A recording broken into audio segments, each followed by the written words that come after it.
आप जो है ना इसका जो नेगेटिव साइन है ना उसको ऐसे ऐसे उसको जो है इग्नोर करते हो जैसे आपकी क्रश आपको इग्नोर करती है। सही बोल रहा हूँ ना?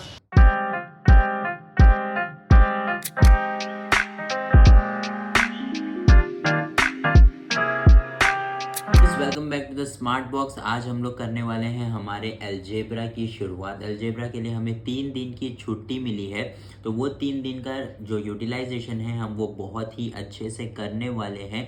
याद रखिए, हम लोग अलजेब्रा के लिए इतनी मेहनत करने वाले हैं कि आपको 40 में से 40 आना ही आना है। तो हम स्टार्ट करने वाले हैं हमारे 1 मार्क्स के क्वेश्चन के साथ। आज के 1 मार्क्स के सारे क्वेश्चंस हमने निकाले हैं कि कैसे क्वेश्चन आपको बोर्ड एग्जाम में पूछ सकते हैं, और याद रखिए वही क्वेश्चंस आपको बोर्ड एग्जाम में पूछे जाएंगे। ऐसे 2 मार्क्स के, 3 मार्क्स के, 4 मार्क्स के बहुत सारे क्वेश्चंस हमने निकाल के रखे हैं, और पूरा इन डिटेल हम वीडियो में समझाने वाले हैं कि वो सम कैसा होगा, ताकि उसके अंदर अगर नंबर भी चेंज हुआ तो आपको वो भी सम्स आराम से करने के लिए आ जाएंगे। याद रखिए स्टूडेंट्स, यहाँ पे हमें 3 दिन की अगर छुट्टी मिली है तो उसका यूटिलाइजेशन ऐसा करेंगे हम कि हमें फुल आउट ऑफ स्कोर करना ही है अलजेब्रा के अंदर। तो आप 3 दिन लगातार मेरे साथ बने रहिएगा।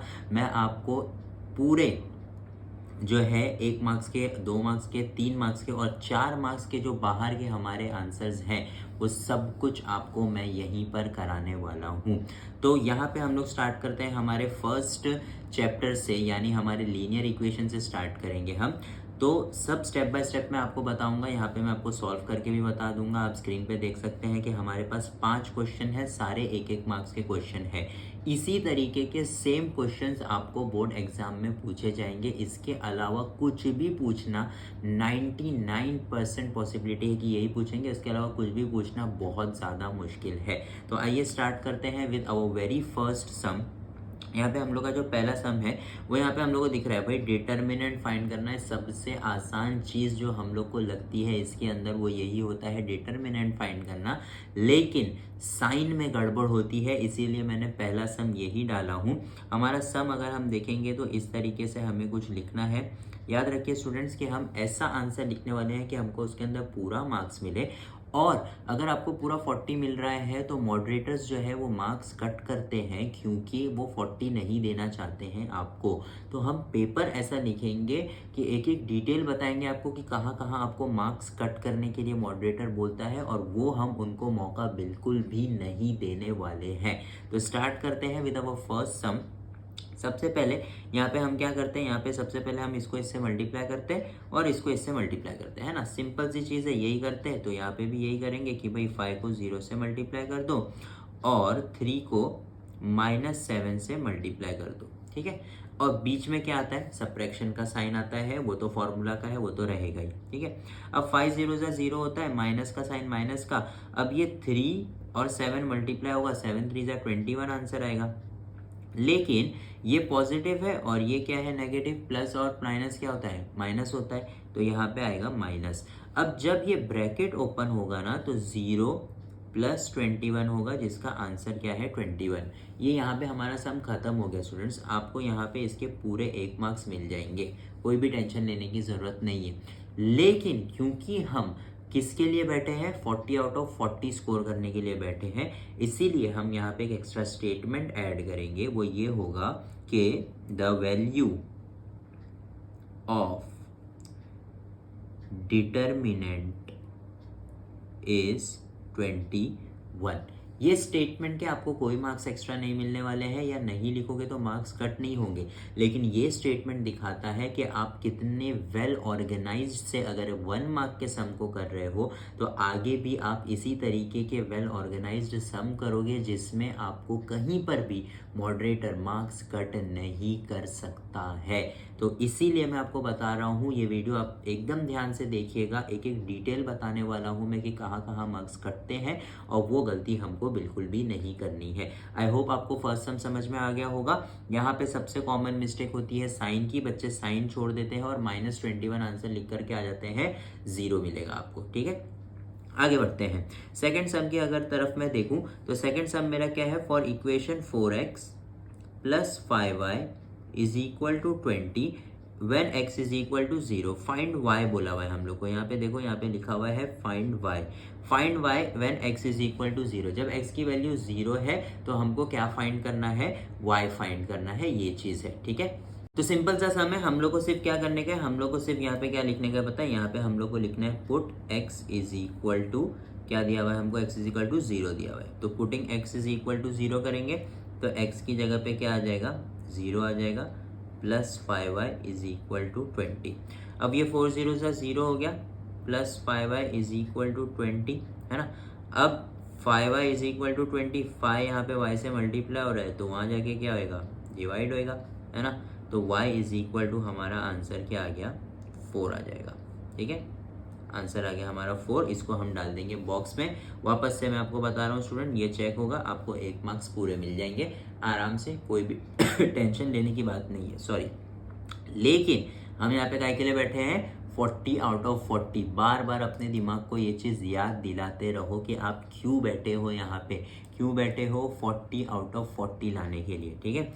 तो अब यहाँ पे हम एक स्टेटमेंट लिखेंगे कि when x is equal to 0 in equation, क्या है वो, 4x प्लस 5y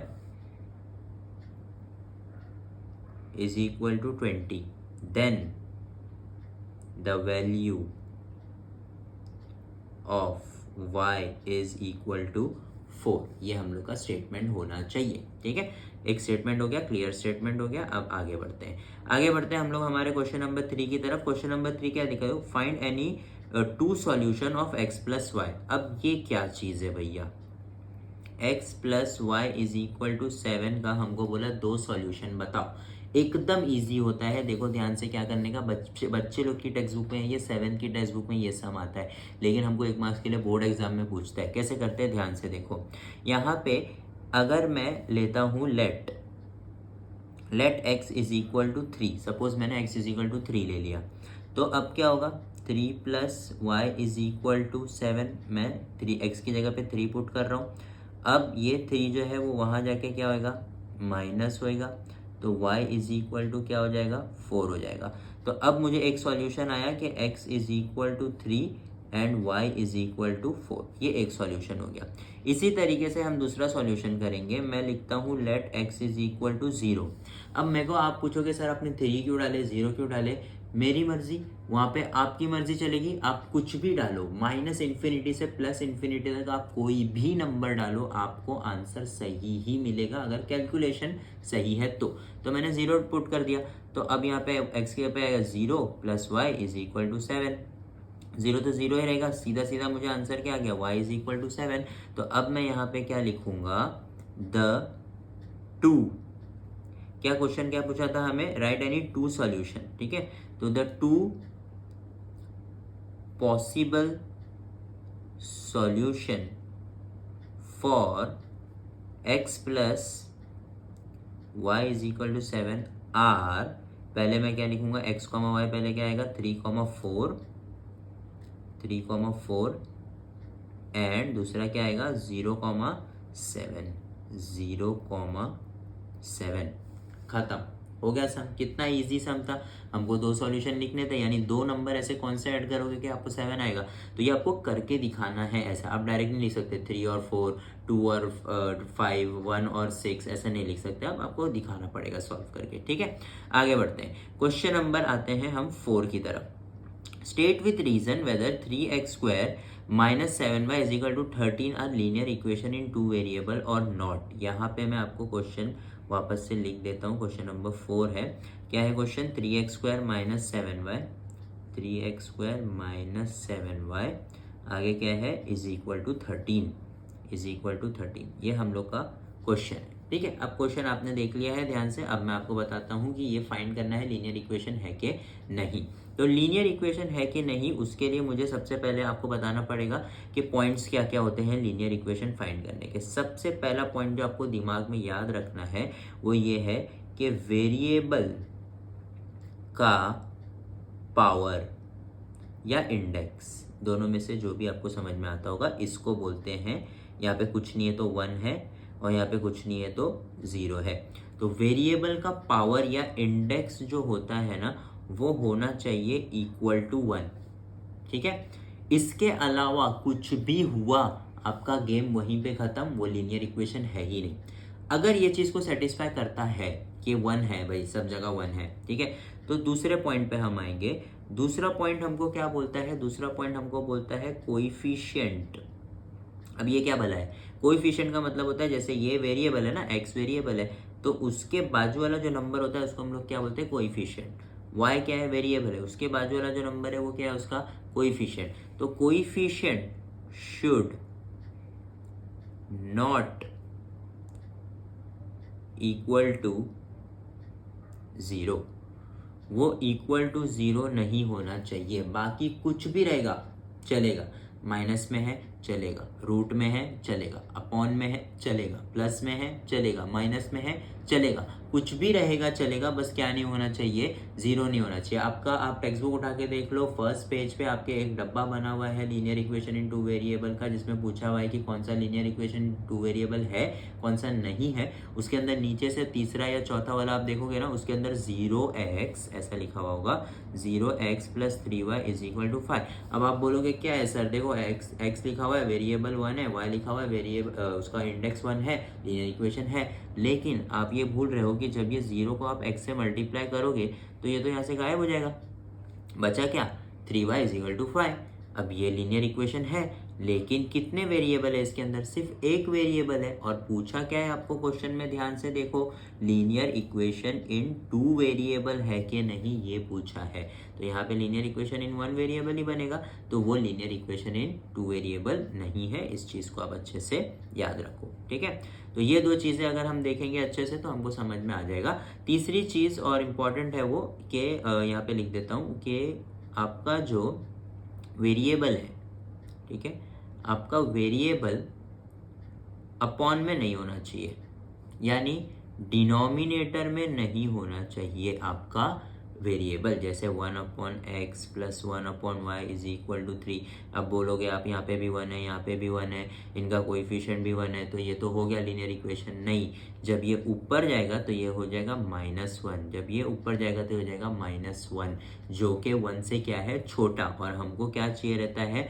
1, उसके अलावा कुछ भी नहीं। तो ये भी एक पॉइंट है कि लीनियर इक्वेशन नहीं है, ठीक है। तो अब यहाँ पे हम सम पे आते हैं वापस से। ये हमारा सम था, है ना।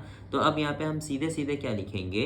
द पावर, या फिर क्या बोलेंगे? The index of variable x is 2, which is more than 1। therefore करके हम लिख देंगे 3x² - 7y = 13 is not a linear equation in 2 variable. पूरा हम लिखेंगे। समझ में आ गया आपको? ये सारे पॉइंट्स जो है ना, आपको कहीं पर भी नहीं मिलेंगे। आप इसका स्क्रीनशॉट लेकर के रख लो, ताकि आपको जब भी कोई भी सम आए तो ये 3 पॉइंट आप चेक करो। क्राइटेरिया में बैठ रहा है तो लीनियर इक्वेशन है, क्राइटेरिया में नहीं बैठ रहा है तो लीनियर इक्वेशन नहीं है, सीधा खुला, ठीक है। आगे बढ़ते हैं। अब एक सम रह गया ना, एक सम रह गया, वो आपके लिए होमवर्क। ये वाला सम आप होमवर्क कर लो, सॉरी, ये वाला सम जो है आप होमवर्क कर लो, इजी है, डिटर्मिनेंट फाइंड करना है, ठीक है। आगे बढ़ते हैं। अब यहाँ पे आते हैं हम लोग सेकंड चैप्टर की तरफ, क्वाड्रेटिक इक्वेशन। अब क्वाड्रेटिक इक्वेशन में हमको सबसे पहला क्वेश्चन क्या दिया हुआ है? देखो, compare the given quadratic equation और ABC लिखो उसका, ठीक है। अब ये होता है हमारा अच्छा वाला सम। अब बताता हूँ मैं आपको, देखो, 2m² = 5m - 5, ये हमको लिखा हुआ है। सबसे पहले हमको पता होना चाहिए कि क्वाड्रेटिक इक्वेशन का जनरल फॉर्म क्या होता है। ये होता है ax² + bx + c = 0। ये होता है क्वाड्रेटिक इक्वेशन का जनरल फॉर्म। यानी क्वाड्रेटिक इक्वेशन में हर चीज़ कहाँ होती है? LHS में होती है, और RHS में क्या होता है? 0 होता है, ठीक है। और लीनियर इक्वेशन की मैं अगर बात करूं तो लीनियर इक्वेशन में हम लोग का होता है ax + by = c। ये होता है हम लोग का लीनियर इक्वेशन का फॉर्म। यानी जिसमें वेरिएबल्स है वो कहाँ होंगे? लेफ्ट हैंड साइड, और जिसके अंदर वेरिएबल नहीं है यानी कांस्टेंट जो होगा वो कहाँ होगा? Right hand side. इस चीज़ को अच्छे से याद रख लीजिए, ठीक है। अब इसको मुझे क्या बोला है कि पहले कंपेयर करो जनरल फॉर्म से और उसके बाद ABC का वैल्यू लिख के बताओ। तो सबसे पहले मैं देखूंगा अगर, तो यहाँ पे तो कुछ चीज़ें जो है राइट हैंड साइड पे है तो उनको लेफ्ट हैंड साइड पे लानी पड़ेगी, है ना। तो 2m² लिखूंगा पहले, ये 5m को मैं वहाँ पे लेके चले जाता हूँ, माइनस हो जाएगा, ये 5 को मैं वहाँ लेके चले जाऊँगा, प्लस हो जाएगा, इज इक्वल टू 0। अब मैं लिखूंगा नाउ कंपेयरिंग, किससे कंपेयर करेंगे, comparing with ax² plus bx plus c is equal to 0, इसके साथ कंपेयर करेंगे। तो अब इसको कंपेयर करेंगे तो ये हम लोग का a हो जाएगा, a इज इक्वल टू 2, फिर b हो जाएगा हम लोग का 5 और c हो जाएगा 5, है ना। ये लिखोगे आंसर 0 मिलेगा, रॉन्ग है, ये 0 मिलेगा। क्यों 0 मिलेगा पता है आपको, क्योंकि आप जो है ना इसका जो नेगेटिव साइन है ना उसको ऐसे उसको जो है इग्नोर करते हो जैसे आपकी क्रश आपको इग्नोर करती है। सही बोल रहा हूँ ना, नहीं, ठीक है। तो आपको उसको इग्नोर नहीं करना है। माना मेरी टी शर्ट पे लिखा हुआ है कि ऑलवेज बी पॉजिटिव, लेकिन आपको नेगेटिव साइन कभी भी इग्नोर नहीं करना है। ये चीज़ अच्छे से ध्यान में रख लो। बच्चे ये मिस्टेक करते हैं, बहुत ही आराम से हम लोग इसको राइट देते हैं, ऐसा इसको राइट देते हैं, इसको राइट देते हैं और इसको मस्त सर्कल करके 0 दे देते हैं, बात वहीं ख़त्म हो जाएगी, ठीक है। तो ऐसा नहीं करना है आपको, यहाँ पे माइनस की साइन आएगी। और याद रखो आगे जाके जब आप फॉर्मूला मेथड यूज़ करोगे, जो आपका फेवरेट मेथड है क्वाड्रेटिक इक्वेशन में, मेरे को मालूम है, उसमें भी ये चीज़ अगर आपने गलत कर दी आपका सम क्या हो जाएगा, रॉन्ग हो जाएगा, ठीक है। तो इस चीज़ को अच्छे से ध्यान में रख लो कि यहाँ माइनस की साइन या जहाँ भी माइनस की साइन आएगी वो माइनस की साइन आपको वहाँ पे पुट करनी है, ठीक है। आगे बढ़ते हैं हम लोग हमारे सेकंड सम की तरफ। Determine whether the given value of variable is a root of quadratic equation. अच्छा, ये एक इंपॉर्टेंट क्वेश्चन है, बच्चों को समझता ही नहीं है कि करना क्या है, और समझ भी जाता है तो लिखते गलत है, ठीक है। इसमें हमको बोला हुआ है कि वैल्यू ऑफ, ये जो दिया हुआ है ना, रूट दिया हुआ है ना m इज इक्वल टू 2, ये वैल्यू जो दी हुई है m इज इक्वल टू 2, ये इस गिवन क्वाड्रेटिक इक्वेशन का रूट है कि नहीं ये फाइंड करना है, ठीक है। तो 2m² minus 5m is equal to 0, ये हम लोग का क्वाड्रेटिक इक्वेशन है। अब हम लोग क्या करेंगे, putting m is equal to, क्या दिया हुआ है मुझे value, m is equal to 2 दिया हुआ है, m इज इक्वल टू 2। तो अब m इज इक्वल टू 2 मैं इसके अंदर पुट करूंगा, ठीक है। अब ध्यान से देखना, अब बच्चे क्या करते पता है, ऐसा लिख देते हैं, इज इक्वल टू 0 लिख देते हैं। इज इक्वल टू 0 लिख दिया अगर आपने, मतलब आप ये बताना चाह रहे हो कि मैंने जो है इसका वैल्यू 0 ऑलरेडी बता दिया है ना। यही बताना चाह रहे हो ना आप कि इसका वैल्यू क्या है, 0 है। तो ये आप गलत कर रहे हो, रॉन्ग है। यहाँ पे आपको 0 लाना है, चेक करना है कि 0 आ रहा है कि नहीं। अगर वो रूट होगा तो ही 0 आएगा, अगर 0 नहीं आ रहा है मतलब वो रूट नहीं है, यही तो आपको फाइंड करना है। अगर आप ये लिख दोगे मुझे इसका आंसर कुछ आ गया 2, अब मैं ऐसा लिख सकता हूँ क्या 2 इज इक्वल टू 0, नहीं ना, रॉन्ग हो जाएगा ये। तो ऐसा बिल्कुल भी नहीं करना है। तो करना क्या है आपको करना ये है कि जब आप ये इस तरीके से लिखोगे तो आपको यहाँ पे इज इक्वल टू की साइन डाल देना है बस। फिर आप आगे बढ़ते रहो, is equal to 2 into 4 minus 10, ये हो गया। फिर इसके बाद क्या होगा, 8 माइनस 10, इसका आंसर आ गया मुझे -2। देखो -2 आ गया। अब मैं यहाँ 0 0 लिखता रहता तो मैं क्या बोलता, 0 इज इक्वल टू -2, कहाँ का मैथ से ये, है ना। तो अब मैं क्या लिखूंगा, since -2 is not equal to 0, ठीक है, देयरफॉर, ठीक है, therefore m is equal to 2 is not the root of given quadratic equation. ये आपको लिख करके खत्म करना है। ये स्टेटमेंट यहाँ पे आपको लिखना पड़ेगा। ऊपर जैसे अपन बफेटिंग करने के लिए स्टेटमेंट लिख रहे थे, तो वैसा ये वाला स्टेटमेंट नहीं है, ये कंपलसरी स्टेटमेंट है। आपको ये चीज़ लिखनी ही पड़ेगी कि ये m इज इक्वल टू 2 जो है नहीं है, क्योंकि उसका वैल्यू 0 नहीं आ रहा है, ठीक है। तो आपको समझ में आ गया सेकेंड सम। आगे बढ़ते हैं, राइट एनी 2 क्वाड्रेटिक इक्वेशन। सबसे सिंपल, आप कोई भी 2 क्वाड्रेटिक इक्वेशन खुद से बना के लिख दो। जो रूल है, ये रूल यही है इसके अंदर कि आपका जो पावर होना चाहिए वो मैक्सिमम कितना होना चाहिए, 2, और मिनिमम क्या होना चाहिए, 0। अगर आपका माइनस में जा रहा है पावर, नहीं चलेगा। अगर आपका पावर 2 से बड़ा हो रहा है, नहीं चलेगा, ठीक है। इस चीज़ को याद रखो क्वाड्रेटिक इक्वेशन में। तो बना लेते हैं, कुछ भी बना सकते हैं अपन। x² is equal to 0, quadratic equation है। X square plus 5x plus 3 is equal to 0।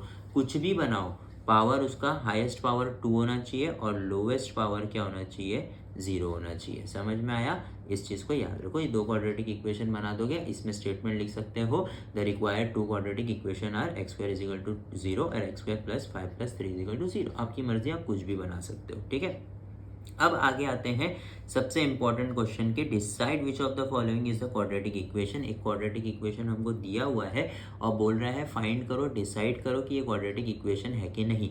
जैसे लीनियर इक्वेशन में पूछता है वैसे यहाँ पे भी पूछता है। दोनों में से कोई एक ना एक क्वेश्चन तो आपको आएगा ही बोर्ड एग्जाम में पक्के से। ठीक है, तो अब यहाँ पे हम लोग क्वेश्चन नंबर 3 लिख लेते हैं, क्वेश्चन नंबर 4 लिख लेते हैं। ठीक है, क्वेश्चन नंबर 4 वैसे है क्या हमारा, m cube plus 3m square, m cube plus 3m square. ठीक है, -2 is equal to 3m cube, -2 is equal to 3m cube. ये इस तरीके से हमारा एक सम है, पूछा हुआ है क्वाड्रेटिक इक्वेशन है कि नहीं। अब आप डायरेक्ट देख रहे हो कि देखो सर यहाँ पे तो 3 दिया हुआ है, आराम से आपने बोले 2 से बड़ा नहीं होना चाहिए, डाल दो 0। नहीं, यहाँ पे आपको सॉल्व करना पड़ेगा, फिर आप बताओगे क्वाड्रेटिक इक्वेशन है कि नहीं। तो मैं आपको यहाँ पे सॉल्व करके बता देता हूँ। सॉल्व कैसे होगा, ये जो सारी चीज़ें हैं जो लेफ्ट हैंड साइड पे होनी चाहिए और राइट हैंड साइड पे है, उसको आप उस तरीके से वहाँ पर लेके आ जाओ। ठीक है, अब यहाँ पे ये हो गया, इसका आंसर आने वाला है मुझे -2m cube plus 3m square -2 is equal to 0। अब आप अगर देखोगे तो यहाँ पे हाईएस्ट पावर क्या है, 3। तो मैं यहाँ पे क्या लिखूंगा, the highest power of given equation is 3, therefore it is not a quadratic equation। Simple, खत्म हो गया आपका सम। समझ में आया? आगे बढ़ते हैं, पांचवें सम की तरफ बढ़ते हैं। Find the value of discriminant. अब ये बहुत ही इंपॉर्टेंट चीज होती है। ऊपर जो हमने फाइंड किया वो होता है, सॉरी, डिटर्मिनेंट होता है और ये होता है डिस्क्रिमिनेंट। अब मैं आपको यहाँ पे बता देता हूँ।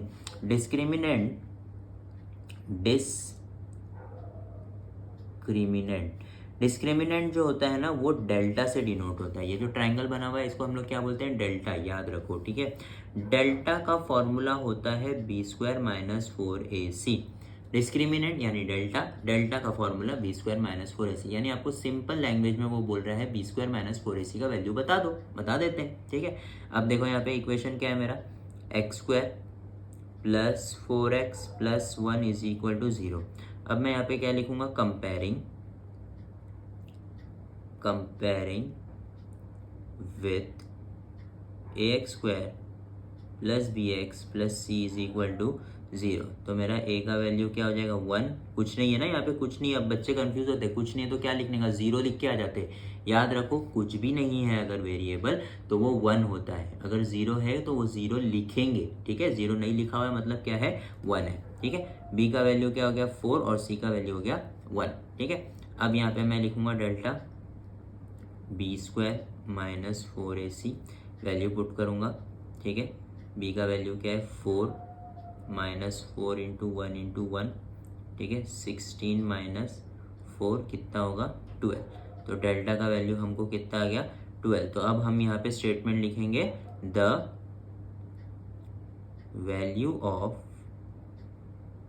Discriminant is 12।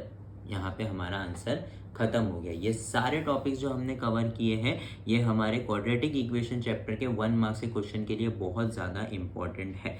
आगे बढ़ते हैं, विदाउट वेस्टिंग अवर टाइम हम बढ़ते हैं हमारे एपी की तरफ। एपी हमारा बहुत ही आसान चैप्टर है, छोटा सा होगा, जल्दी जल्दी इसको भी खत्म करते हैं। तो which of the following sequence are AP, if they are AP find the common difference. Common difference फाइंड करना है, सबसे पहले हम लोग को लिखना आना चाहिए T1 T2, ये लिखना बहुत ज़रूरी है, T3 137। ठीक है, ये हमको 3 दिया हुआ था। अब हम लोग फाइंड करते हैं, ये क्या बोला हुआ है, सबसे पहले क्या पूछ रहा है कि एपी है कि नहीं, और अगर एपी है तो उसका डी बताओ। ठीक है, तो हम लोग यहाँ पे लिखेंगे सबसे पहले T2 - T1। ये हमारा किसका फॉर्मूला है भाई, सबसे पहले तो हमको ये लिखना पड़ेगा कि हमारे डी का फॉर्मूला है, T2 - T1 मतलब 132 - 127। 132 - 137 हमारा 5 होता है। फिर वापस से हम d का एक और फॉर्मूला लगाएंगे, T3e - T2। T3 क्या है मेरा 137 माइनस 132 कितना होगा, वापस से 5 आ रहा है ना। तो ये देखो यहाँ पर भी D का वैल्यू हमको क्या आया 5, यहाँ पर भी हमको D का वैल्यू क्या आया 5। तो हमारा AP क्या बोलता है, अगर हमारा कॉमन डिफरेंस सेम है तो वो गिवन जो सीक्वेंस है वो AP है। तो हम लोग क्या लिखेंगे, since the difference between the terms are equal therefore the given sequence is an AP। और उसके बाद हमको एक और चीज पूछा है, देखो कॉमन डिफरेंस भी पूछा है, सिर्फ AP पे मत रुकना, एंड कॉमन डिफरेंस इज कितना 5। समझ में आ गया, यहाँ तक हम अगर लिख देंगे हमको पूरा मार्क्स मिल जाएगा। ठीक है, क्वेश्चन नंबर 2 पे आते हैं। क्या ये write an AP whose first term A in common difference D is in given. अब दिया हुआ है, ये हम लोग को दिया हुआ है, ये सम भी बहुत आसान होता है, बच्चे कर नहीं पाते। अब क्या दिया हुआ है देखो, A इज इक्वल टू 10 दिया हुआ है और D इज इक्वल टू हमको क्या दिया हुआ है 5 दिया हुआ है। अब देखो जैसे हमको D का फॉर्मूला याद है ना T2 माइनस T1, बस और कुछ भी याद रखने की जरूरत नहीं है। देखो मैं आपको बता देता हूँ, D is equal to T2 minus T1, ये हम लोग का फॉर्मूला है। हम लोग को एक चीज़ और पता होनी चाहिए कि A और T1 दोनों एक ही चीज़ है। ठीक है, इसको याद रख लो, A और D1 जो है, सॉरी A और T1 जो है वो दोनों एक ही चीज़ होती है। अब ये हो गया। अब मुझे D की वैल्यू मुझे यहाँ पता है 5 है, T2 मुझे नहीं पता है, T1 का वैल्यू मेरे को पता है 10 है। ये -10 उस तरफ जाके क्या हो जाएगा बच्चों, +10 हो जाएगा। तो मुझे यहाँ पे T2 का वैल्यू कितना आएगा, T2 का वैल्यू आ गया मुझे 15। मतलब मैंने सेकेंड टर्म फाइंड कर लिया। मुझे कितने टर्म फाइंड करने बोला है यहाँ पर, मुझे बोला है कुछ नहीं बोला है मुझे। तो मैं क्या करूँगा, मेरे को T1 दिया हुआ था ना, तो T2 T3 T4 4 टर्म तक मैं फाइंड करके बताऊँगा उनको। ठीक है, अब मैं यहाँ पे वापस लगाता हूँ, वापस मैं फॉर्मूला लगाऊंगा T2 T3 माइनस T2 का। अब D मुझे वापस से दिया हुआ है, T3 मुझे नहीं दिया हुआ है, और T2 मुझे कितना आया 15, वही 15 इधर आके क्या हो जाएगा प्लस हो जाएगा। तो कितना आएगा, T3 का वैल्यू आएगा 20। ठीक है, फिर आगे बढ़ते हैं, एक और करते हैं, D is equal to T4 minus T3। अब T4 तो मुझे पता नहीं है, D का वैल्यू मुझे पता है 5, T4 नहीं पता है, लेकिन T3 मैंने ऊपर फाइंड किया हूँ 20, वही 20 इधर आके क्या हो जाएगा प्लस, तो वो हो जाएगा T4 इज इक्वल टू 25। तो हम लोग को क्या बोला था, AP बोला था ना, तो हम लोग यहाँ पे एक स्टेटमेंट लिखेंगे, द रिक्वायर्ड AP इज, क्या रहेगा, फर्स्ट टर्म क्या था हमारा 10 था, 10, 15, 20, 25, डॉट डॉट डॉट, ऐसा रहेगा हमारा आंसर। ठीक है, आगे बढ़ते हैं। सेकंड क्वेश्चन क्या है, थर्ड क्वेश्चन क्या है, find the first term and the common difference of an AP। अब ये मैंने जानबूझ के जो है ना पॉइंट वाला आपके लिए लिया हूँ। कुछ बच्चों को जो है ना पॉइंट से बहुत नफरत होती है, सॉल्व करने नहीं आता है, तो मैं वहाँ पे आपको बता देता हूँ। हमारा क्वेश्चन क्या है, 0.6, 0.9, 1.2 और 1.5, ये हम लोग का क्वेश्चन है। ठीक है, ये हम लोग का क्वेश्चन है। अब ये AP है कि नहीं हमको फाइंड करना है। सबसे पहले हम लिख लेंगे T1 का वैल्यू है 0.6, T2 का वैल्यू है 0.9, T3 का वैल्यू है 1.2 और T4 का वैल्यू है 1.5। सबसे पहले हम D का फॉर्मूला लगाएंगे। D का फॉर्मूला क्या होता है, T2 माइनस T1। T2 है मेरा 0.9 और ये है मेरा 0.6, कितना हो जाएगा, ये हो जाएगा 0.3। अब ये कैसे सॉल्व होता है, देखो 0.9 लिखा और 0.6 लिखा, पॉइंट के नीचे पॉइंट आना चाहिए और सब्ट्रैक्ट होता है, 9 माइनस 6 3, पॉइंट के नीचे पॉइंट, 0 माइनस 0 0, तो ये आ गया 0.3। अब दूसरा देखते हैं, T3 माइनस T2। अब T3 कितना है मेरा, T3 है मेरा 1.2 और T2 है मेरा 0.9। अब ये क्या होगा, 1.2 में ऐसा लिखूंगा, 0.9 पॉइंट के नीचे पॉइंट और ये ऐसा। अब यहाँ पे क्या होएगा, ये हो जाएगा 12, ये हो जाएगा 0, 12 माइनस साइन कितना होता है 3, पॉइंट के नीचे पॉइंट, और 0 माइनस 0 कितना होगा 0। तो वापस से मुझे यहाँ पे आंसर क्या आएगा, 0.3 आएगा। ठीक है, अब इसके बाद एक और बार करना पड़ेगा क्योंकि हमको चौथा टर्म भी दिया हुआ है, तो T4 माइनस T3। अब T4 कितना था 1.5, T3 कितना है 1.2, कितना होगा 0.3। सेम ऐसे ही करेंगे, 1.5 माइनस 1.2, पॉइंट के नीचे पॉइंट, 5 माइनस 2 3, पॉइंट के नीचे पॉइंट, 1 - 1 0, तो 0.3। तो अब सब जगह अगर आप चेक करोगे ना तो आपका डी का वैल्यू क्या आएगा, 0.3 ही आ रहा है। तो आप अभी ये सेम स्टेटमेंट चिपकाओगे, the difference between the terms are equal, the given sequence is an AP. यहाँ पे आपको कॉमन डिफरेंस पूछा है क्या? हाँ, फाइंड द कॉमन डिफरेंस। तो यहाँ पे वापस से द कॉमन डिफरेंस इज 0.3। ठीक है, समझ में आ गया, इजी है। आगे बढ़ते हैं। अब यहाँ पे आते हैं, which of the following AP, if they are AP find the common difference. अब ये तुम लोग के लिए होमवर्क है, ये इजी है एकदम, इसमें कुछ माइनस नहीं, कुछ पॉइंट नहीं है, एकदम मस्त सम है। क्वेश्चन नंबर 5 मैं आप लोगों को करके बताता हूँ। क्वेश्चन नंबर 5 क्या बोला है, फाइंड T5। अब ये जो है ना सम आगे भी आने वाला है 2 मार्क्स में, लेकिन यहाँ पे जब हमको दे ही दिया है तो हम एक बार कर ही लेते हैं।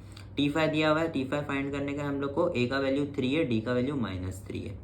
ए का वैल्यू 3 है, डी का वैल्यू -3 है। अब यहाँ पे एक फॉर्मूला इंट्रोड्यूस होता है हमारा, Tn = a + n - 1d।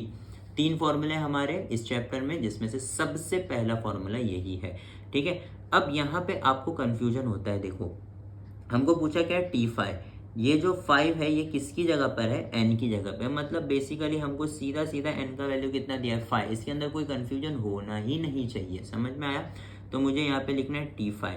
ठीक है, a का वैल्यू कितना है, 3, n का वैल्यू कितना लिया अपन ने, 5 - 1, और ये हो गया 3 + 4 × -3। ये याद रखो, माइनस ब्रैकेट में डालना अगर ये माइनस है तो, वरना आप क्या करोगे, 4 - 3 1 कर दोगे, 3 + 1 4 कर दोगे, हो गया आंसर, रॉन्ग होगा। ठीक है, तो 4 × 3 कितना होगा, 12। ये माइनस है, ये प्लस है, तो ये हो जाएगा माइनस। अब 3 - 12 जो होता है वो कितना होता है बच्चों, क्या मालूम कितना होता है, -9 होता है क्या? हाँ, होता होगा। ठीक है, तो T5 का वैल्यू हमारा कितना आ रहा है, -9 आ रहा है, क्योंकि हम लोग का D जो है वो माइनस में है, इसीलिए हमारे टर्म्स जो है वो कहाँ जा रहे हैं, पीछे की तरफ। इसलिए हमको आंसर क्या आ रहा है, T5 = -9। अब यहाँ पे हम लोग क्या लिखेंगे, एक स्टेटमेंट लिखेंगे, the value of the 5th term यानी T5 इज व्हाट, -9। हमारा यहाँ पे आंसर खत्म हो जाएगा विद अ स्टेटमेंट, याद रखो।